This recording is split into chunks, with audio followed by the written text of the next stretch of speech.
on applications of linked lists, right? We have a lot of applications on linked lists in the data structures part only.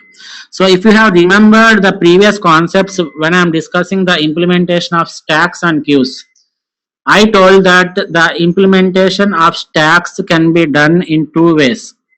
The first one is you can implement the stacks using arrays, and the second type of implementation is you can implement the stacks using linked lists, right? Similarly, if you come across the queues, it can also be implemented either using arrays or linked lists. So any data structure, similarly if you take trees, they can be implemented using linked lists. If you take graphs, they can be implemented using linked lists. Hash tables, any almost all the data types can be implemented using this linked list. So that is the importance of this linked list. It is the most important data structure which helps in implementing various other data structures such as stacks, queues, linked lists, graphs, and hash tables, right? Next, linked lists are used as components for some other data structures. So these are complex data structures like B plus trees, skip lists, etc. So in addition to the normal data structures or simple data structures such as stacks, queues, they can also be used to implement the complex data structures such as trees, graphs, hash tables, B plus trees, and skip lists. So many things you can implement. Similarly, if you take one programming language like Lisp, which is very important for artificial intelligence concepts, it extensively makes use of linked lists for performing the symbolic processing.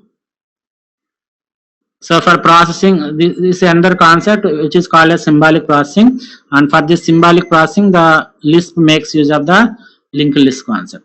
And one more important application is memory management. This is a very important application. So memory management is one part of operating system where the operating system has to keep track of the empty locations as well as the occupied locations, right? So the operating system is responsible for allocating the memory. For allocating the memory, for performing this particular task, it has to know which locations are vacant. It has to know which locations are occupied. If it knows the vacant location, then it can allocate the memory, right? For such operation, that entire thing is called as memory management.